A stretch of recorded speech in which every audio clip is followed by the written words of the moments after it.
नमस्कार। आज हम एक बहुत ही दिलचस्प सफर पर निकलने वाले हैं, क्वांटम कंप्यूटिंग की दुनिया में। ये कहानी है एक छोटे से आइडिया की, जो आज एक ऐसी टेक्नोलॉजी बनने की कगार पर है जो शायद हमारी पूरी दुनिया को बदल कर रख दे। तो चलिए शुरू करते हैं। सोचिए, एक ऐसी टेक्नोलॉजी जो कंप्यूटेशन यानी गणना करने के तरीके को ही पूरी तरह से बदल दे। क्या ये सच में हो सकता है?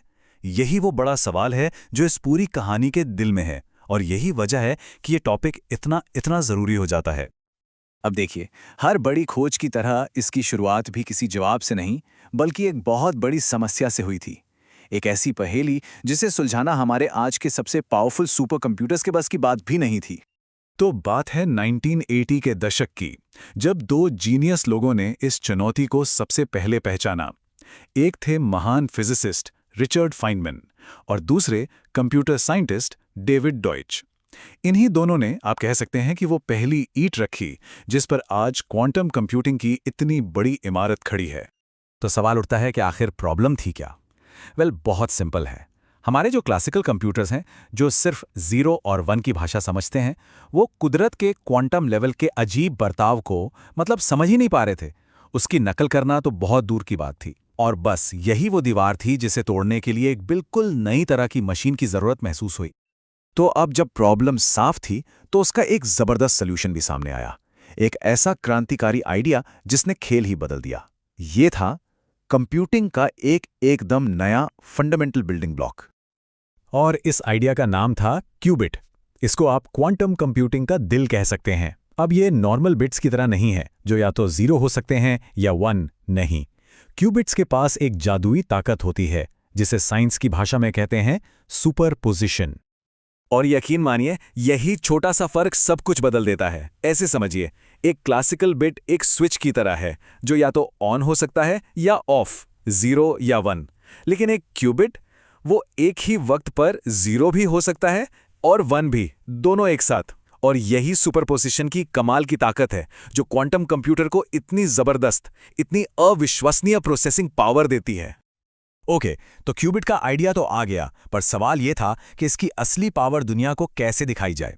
इसका जवाब मिला कुछ ऐसे गेम चेंजिंग एल्गोरिदम्स में, जिन्होंने पहली बार थ्योरी में ही सही ये साबित कर दिया कि ये मशीनें क्या कुछ कर सकती हैं। साल था 1994, जब पीटर शोर नाम के एक साइंटिस्ट ने एक ऐसा एल्गोरिज्म बनाया जिसने सचमुच तहलका मचा दिया। उनके एल्गोरिदम ने यह दिखाया कि एक क्वांटम कंप्यूटर बहुत बड़ी संख्याओं के फैक्टर्स, उनके टुकड़े, इतनी तेजी से निकाल सकता है जितनी तेजी से हमारे क्लासिकल कंप्यूटर सपने में भी नहीं सोच सकते। और फिर इसके ठीक बाद लव ग्रोवर का एल्गोरिथम आया, जिसने ये दिखाया कि ये मशीनें किसी बहुत बड़े डेटाबेस में से कोई चीज ढूंढने का काम पलक झपकते ही कर सकती हैं। अब शोर के एल्गोरिथम का असर वो बहुत बड़ा था। इसका सीधा मतलब पता है क्या था?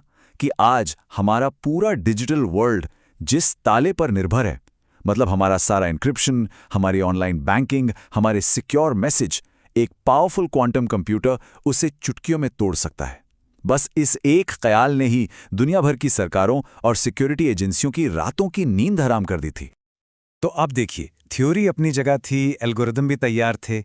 अगला लॉजिकल स्टेप क्या था? बिल्कुल, इन आइडियाज को कागज से निकालकर हकीकत में बदलना। अब टाइम आ गया था दुनिया की पहली क्वांटम मशीन बनाने का। साइंटिस्ट ने क्यूबिट्स बनाने और उन्हें कंट्रोल करने के लिए कई अलग अलग तरीके आजमाए। कुछ ने ट्रैप्ड आयंस का इस्तेमाल किया, तो कुछ ने सुपर कंडक्टिंग सर्किट्स का, और कुछ ने क्वांटम डॉट्स का। अब हर तरीके की अपनी मुश्किलें थीं, अपने फायदे थे, लेकिन इन सब का मकसद सिर्फ एक था, एक ऐसा क्वांटम कंप्यूटर बनाना जो असल में काम कर सके। और फिर 2000 के दशक में इस कहानी में बड़े खिलाड़ी भी आ गए। IBM और गूगल जैसी बड़ी बड़ी टेक कंपनियां इस रेस में शामिल हो गईं, और इसके साथ ही प्रोग्रेस की रफ्तार कई गुना बढ़ गई। छोटे छोटे प्रोटोटाइप बनने लगे। और फिर साल 2019 में गूगल ने एक ऐसा ऐलान किया जिसने पूरी दुनिया में सनसनी फैला दी। उन्होंने क्वांटम सुप्रीमेसी हासिल करने का दावा किया। तो आखिर ये क्वांटम सुप्रीमेसी है क्या भला? असल में ये वो खास पल होता है, वो माइलस्टोन, जब कोई क्वांटम कंप्यूटर एक ऐसी कैलकुलेशन कर दे जिसे करने में दुनिया के सबसे पावरफुल सुपर कंप्यूटर को भी हजारों साल लग जाएं। प्रैक्टिकली नामुमकिन हो। और गूगल का दावा यही था कि उनकी मशीन ने ठीक यही कारनामा कर दिखाया है। तो यहाँ तक तो हम पहुँच गए, एक थ्योरी से लेकर एक ऐसी मशीन तक जो सुप्रीमसी का दावा कर रही है। लेकिन कहानी यहाँ खत्म नहीं होती। अब आगे क्या? चलिए अब ये देखते हैं कि आज रिसर्चर्स के सामने सबसे बड़ी चुनौतियाँ क्या हैं और आने वाले कल में हमें क्या-क्या देखने को मिल सकता है। आज के दौर में रिसर्चर्स का फोकस 3 सबसे बड़ी मुश्किलों पर है। पहली है एरर करेक्शन। देखिए, क्यूबिट्स बहुत नाजुक होते हैं और उनमें गलतियां होने का चांस बहुत ज्यादा होता है, तो उन गलतियों को सुधारना एक बड़ी चुनौती है। दूसरी है स्केलेबिलिटी, यानी अभी के छोटे सिस्टम से आगे बढ़कर हजारों या लाखों क्यूबिट्स वाली बड़ी और ताकतवर मशीनें कैसे बनाई जाएं। और तीसरी और शायद सबसे जरूरी, इन मशीनों के लिए रियल वर्ल्ड प्रॉब्लम्स ढूंढना, ऐसी समस्याएं जिन्हें ये वाकई में हल कर सकें। और जब हम इसके इस्तेमाल की बात करते हैं तो यहाँ संभावनाएं सच में दिमाग चकरा देने वाली हैं। कल्पना कीजिए, ऐसी नई दवाइयाँ बनाना जो आज बनाना नामुमकिन है, ऐसे नए मटेरियल्स डिज़ाइन करना जिनकी हम आज कल्पना भी नहीं कर सकते। दुनिया की सबसे बड़ी ऑप्टिमाइजेशन प्रॉब्लम्स जैसे ट्रैफिक या सप्लाई चेन, उनको चुटकियों में सुलझाना। और हाँ, मशीन लर्निंग को एक बिल्कुल ही नए लेवल पर ले जाना।